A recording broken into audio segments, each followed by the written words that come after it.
Hi everyone, welcome to ITSM Crowd episode number 112. So we kicked off 2023 with quite a detailed look at sustainability and some of the things that are happening in the service management world with decarbonisation level agreements.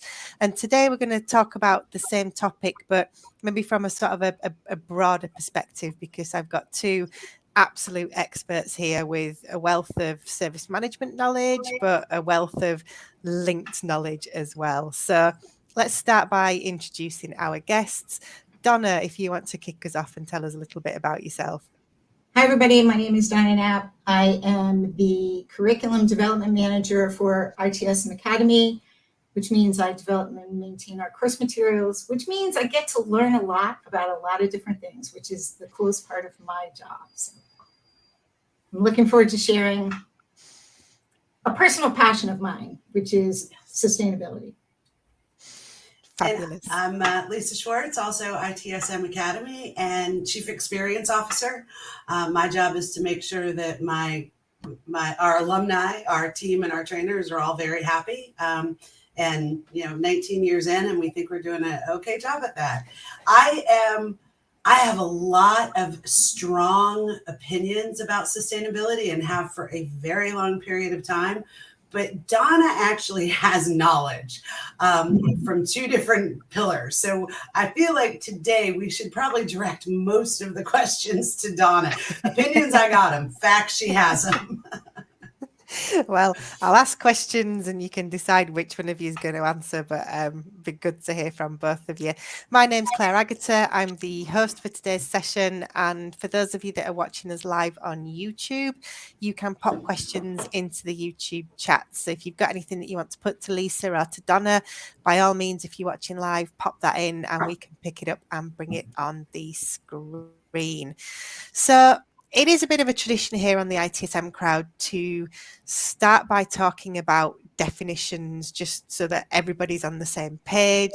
What does sustainability mean? So the simple answer is meeting current needs without sacrificing the needs of future generations, right? So if you look at the UN definition of sustainability, that's what it speaks to. Historically, I think a lot of people, and really I'll share my personal experience, I came to sustainability through environmentalism. I live in Florida, one of the most amazing states, and so I'm very passionate about the environment and protecting the environment, and so I kind of saw it as synonymous with environmentalism. And then once I learned more about sustainability, I learned that it also considers, social aspects, economic development aspects. So if anybody kind of wants to understand sustainability in the broader sense, the UN has published 17 sustainable development goals. So just Google UN sustainable development goals and you can see those goals. And you can see that it's a very, very broad perspective that again considers environmentalism, socialism, economic growth. So, right, you can look at it very simply, or you can look at it in a very, very broad perspective. Okay. Lisa, anything you want to add to that? How do you add to that? I mean, she pulled in the UN, so I definitely agree with what Donna said. And I haven't done nearly as much research as Donna has, but it is very interesting. Like I did spend a few hours down a corporate responsibility, sustainability rabbit hole, and I learned a lot. It was really very interesting. And to me, particularly a lot of our large clients, like insurance companies, airlines, looking at their policies in particular, it's every little drop in the bucket helps. And it has to be driven from governments, and not just governments, but also corporations.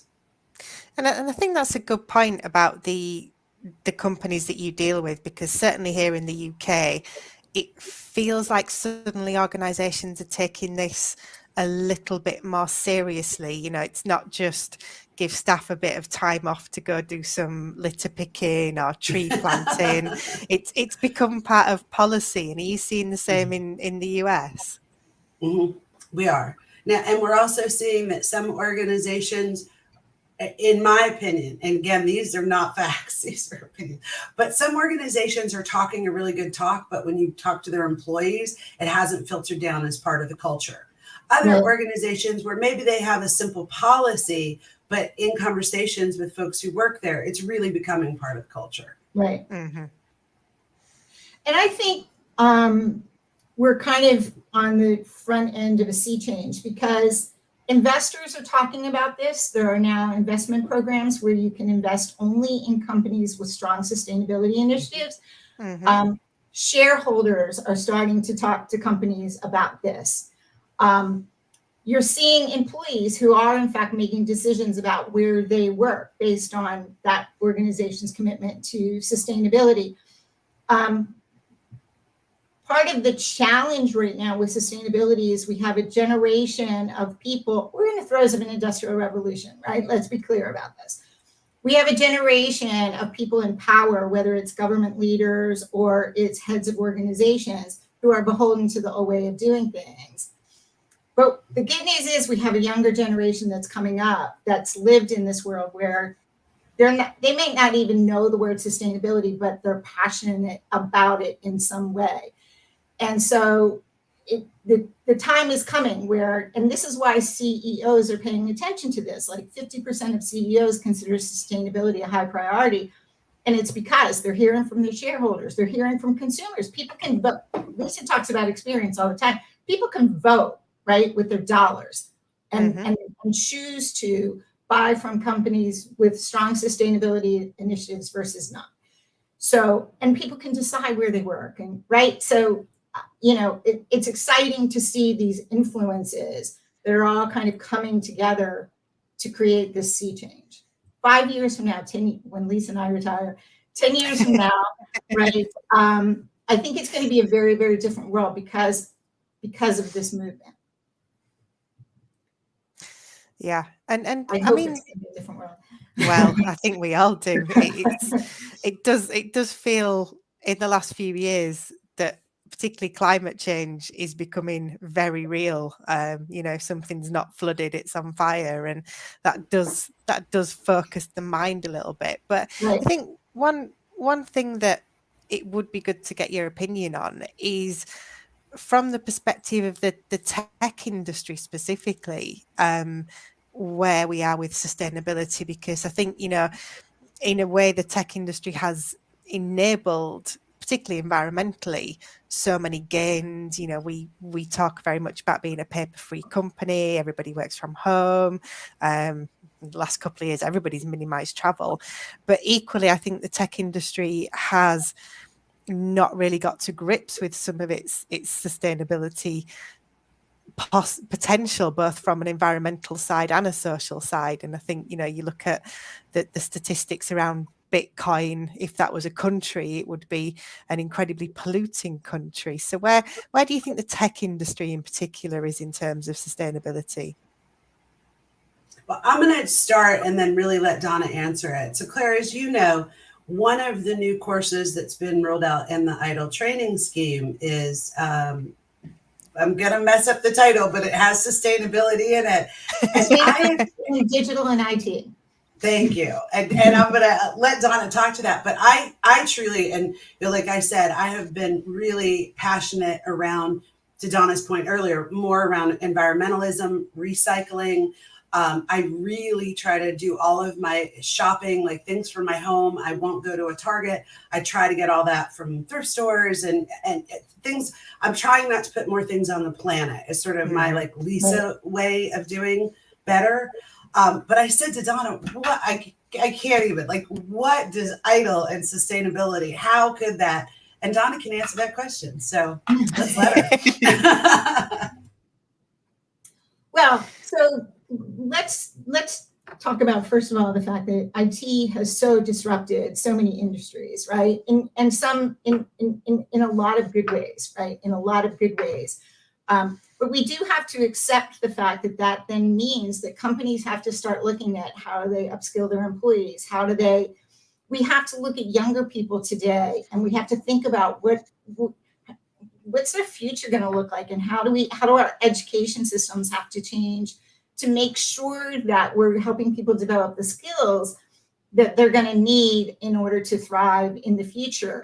And it can't be go to 4 years of college and get a, like, it can't be that anymore. We have to accept the fact. You had a young man, I can't remember his name, on your webinar once, who was like, he was a coder, like he Josh. like, has created this little future for, like, he's created his own little, he's built a future for himself.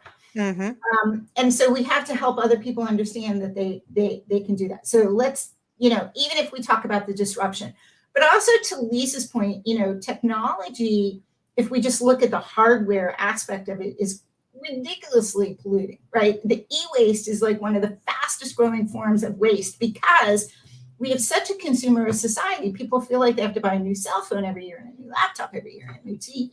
And where do they think all that stuff's going, right? How do they think that stuff is getting disposed of? And the other thing, and here's where ITIL comes into play. So ITAM, IT Asset Management, is a strong practice, an important practice in the context of sustainability, because we have to think about the supply chain, right? How is that product being produced? Is it being produced using recyclable product? Is it being built to be recycled? Is it being, who's it being built by? Is it cheap because it's being built by slave labor or child labor? And some, like, we have to think about the end-to-end supply chain, and then we have to think about end of life. Like, how is it going to get disposed of? And how, like, let's appreciate how, first of all, valuable it is. Like, if you break down a laptop, there are components that can be recycled that are, in fact, very valuable. But there's also stuff that's super toxic. So you see where, technology is being shipped to, foreign countries so that it can be broken down. And the people who are breaking that technology down are being exposed to life-threatening chemicals, right? It's no different than coal workers, right? Being exposed day in and day out to toxins that are affecting the quality of their lives. So we have to think about that end-to-end supply chain of our technology. I live in a city where we have a great sustainability program. Every month, somewhere in my county, they set up a station where you don't even have to get out of your car. You drive through, you pump your trunk, they take the technology and they dispose of it properly, which is awesome. But we still see day in and day out where people are dumping technology into public dumpsters. I belong to our community garden. There's a dumpster next to where we are. I've actually seen our parks people dive into the dumpster to pull technology out that somebody, right, disposed of improperly. So we kind of have to get the fact that this is super toxic, and it's both valuable and toxic, right? So we kind of have to understand that and think about it. Sorry. No,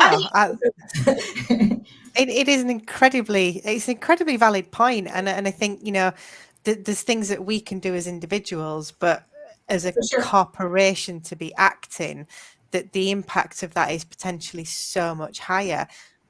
Well, and here's an important point, Claire, is that increasingly policies are going to change, right? As countries establish sustainability goals, as corporations establish sustainability goals, policies are going to be put in place, and corporations are going to start being fined if they're not disposing of IT properly.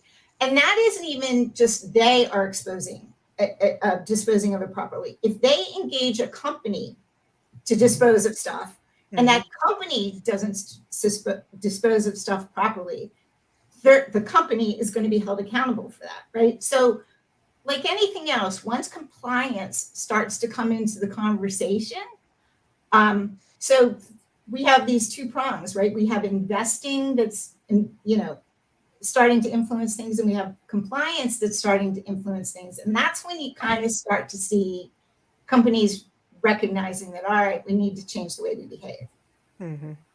Sorry, I interrupted a bit. I think it's an important point to recognize that policies are coming, right? And if they're not already a part of your industry, and behind that, fines are coming. Yeah, and I remember seeing that in the governance space as well. I think that the the definition of an organization has changed quite recently, hasn't it? It's not just about creating profit for shareholders, it's about creating benefit for the entirety of society, which that's a big change, isn't it? Right. I think about, like, here in the United States in the 70s, the pollution was out of control. And there was that, and Claire, I don't know if this made it across the pond, but there was a very famous ad where it was a Native American and he just had a tear running down his face looking over a like super polluted stream. It was, and it was, I was a kid, it was crazy impactful. But I remember tangibly going then to a city like 5 years later, and it was much cleaner. Everything. I physically remember when the cities had gotten really dirty again. And to Donna's point, we're in another industrial revolution in a way, right? So, but cities had gotten really dirty, and I remember an active cleanup and towns and cities celebrating. When Chicago's water got under X amount of pollutants, ironically, they threw a parade, right? And stuff like that.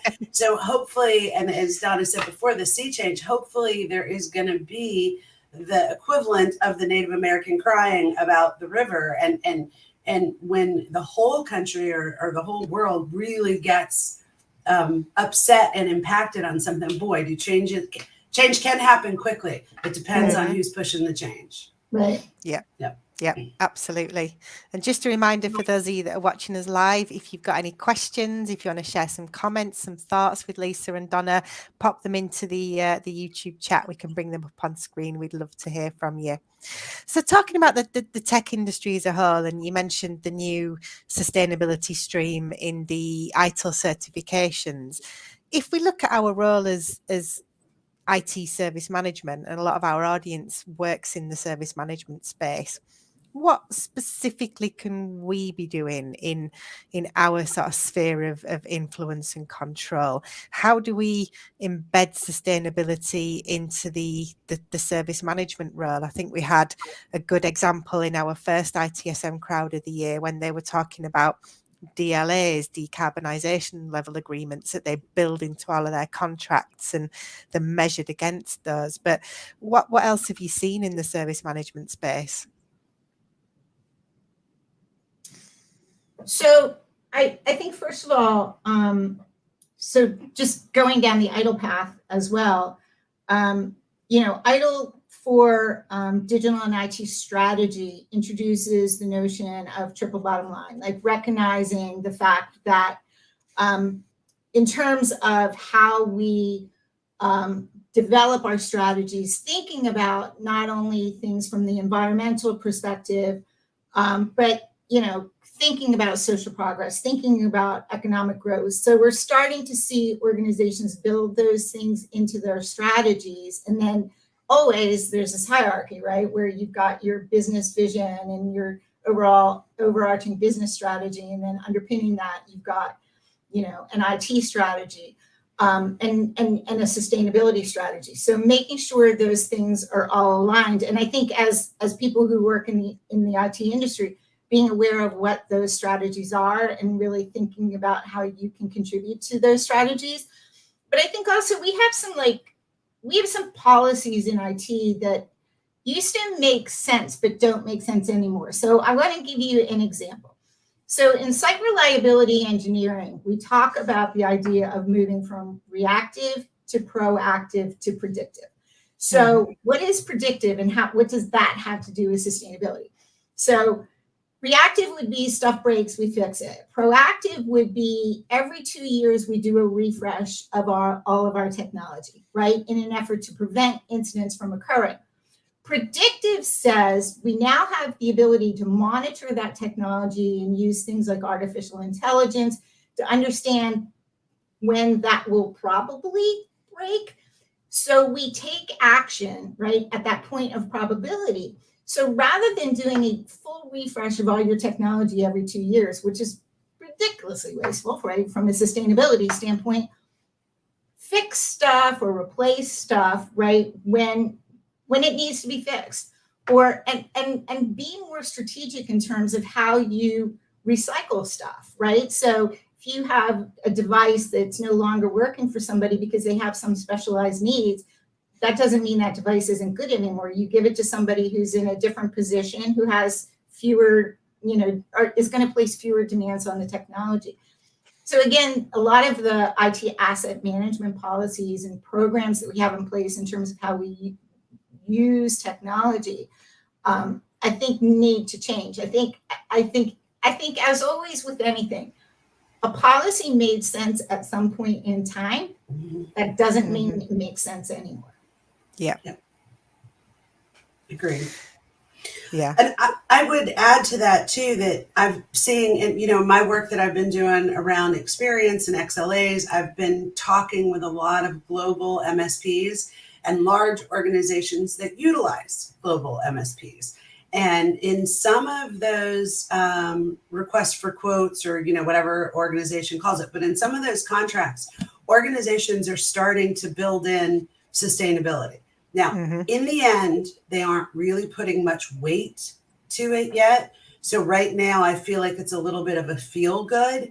But part of what I'm seeing at vendor vetting is a piece about sustainability. So it's a move in the right direction. So, going back to your question, as an IT, exactly, as an IT service management professional, you're the folks you're buying from, what are their policies on sustainability? And whenever you're going through a vetting process, whether it's for a new printer or a new whole shebang, I would encourage people to consider sustainability. Even if your organization, listen, if your organization has a sustainability policy, you should be able to put weight toward the toward the vetting, because being sustainable is not inexpensive. Right now, it's a lot more expensive. And so in a lot of cases, in a lot of ways. So for organizations that are really striving to be sustainable, doesn't mean that they're probably not going to win on the low price. So you have to encourage your organization, if they're going to be out there saying, we have this sustainability program, we really care about the climate, and we're trying to attract the new young employees, money where your mouth is, please, and put some weighting in it on your vetting would be mine. Right. And I think that's a good example of the way that things have changed. Is the business case for this now is so much more compelling. Picking the right suppliers, managing your supply chain.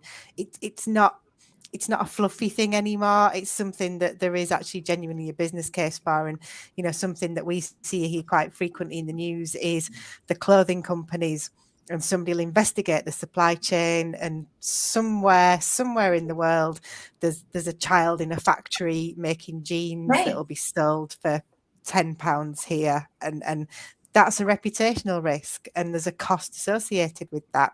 And that's a business case to have. We would hope we would have good practices just for the sake of having good practices, but there is very much a business case for it now as well, isn't there? Right. Well, and I have to introduce Deming at some point in the conversation. Of course. Donna said Deming.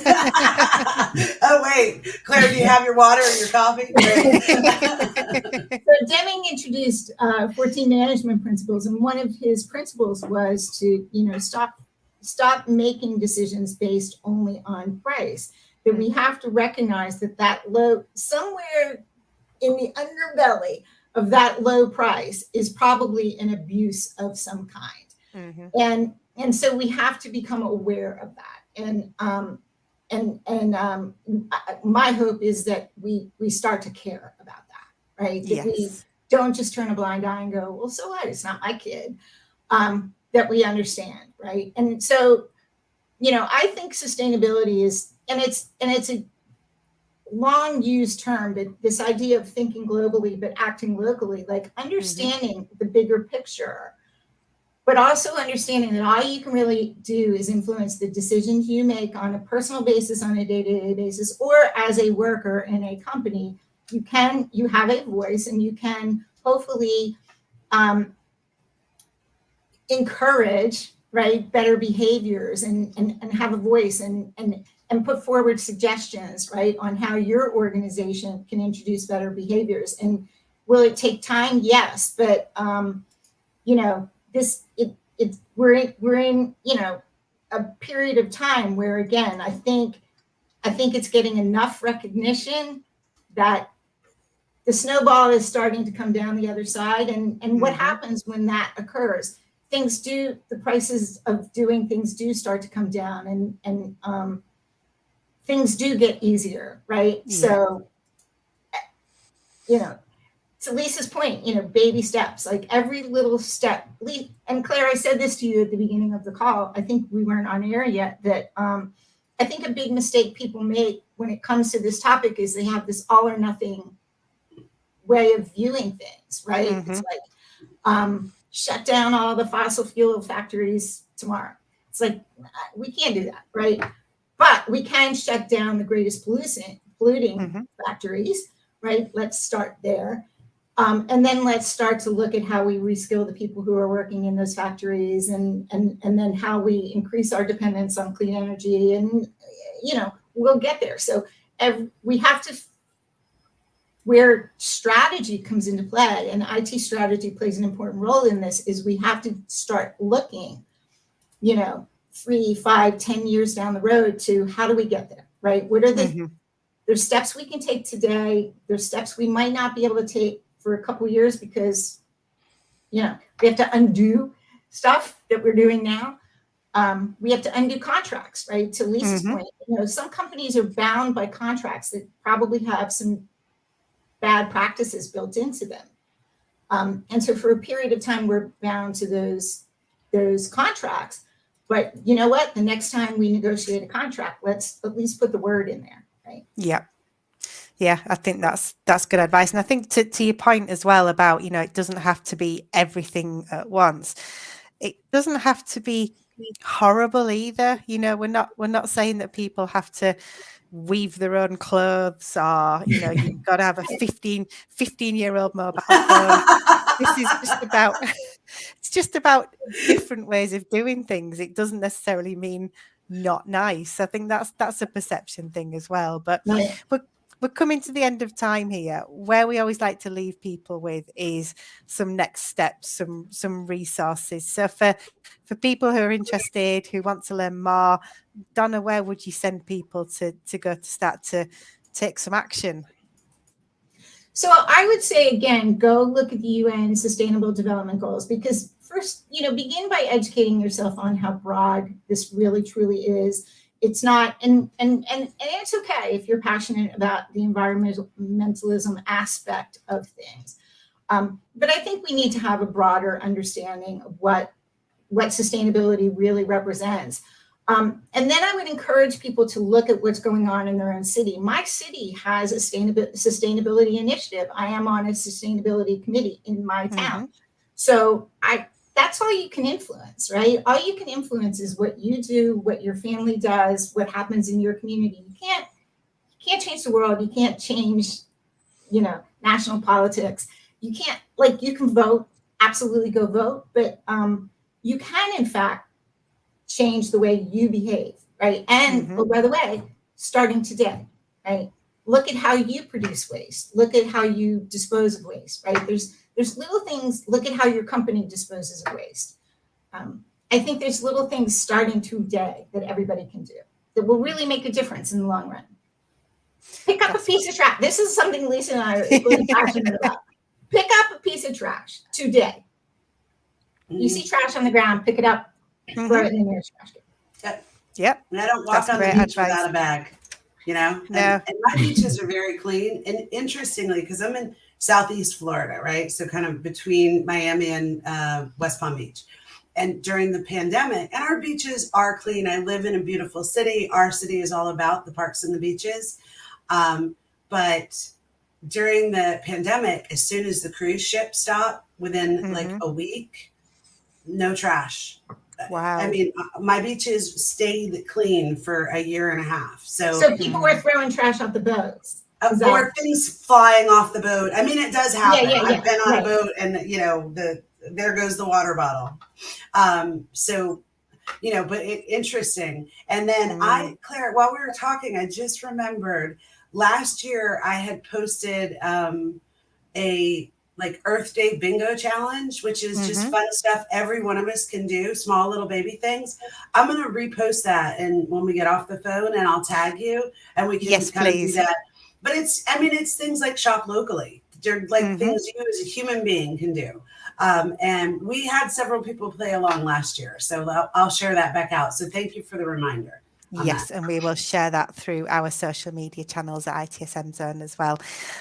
We are out of time. Our next episode is on the 17th of May. We're revisiting the last episode of the ITSM Crowd. We had somebody talking to us about operating models. We're going to take a deep dive into IT operating models in the next episode. So I think that's going to be a good one. Yeah. Our business operating model guest was of the opinion there's no such thing as an IT operating model. Steve's going to beg to differ, and then we're going to try and get them both together in one episode. So that would be a good one to look out for.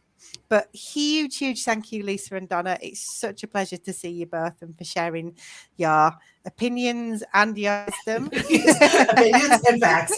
That's the way we roll. Thank you so much, Claire. As always, a pleasure hanging out with you, friend. Thanks, everyone. We'll see you on the next episode of the ITSM Crowd. Bye.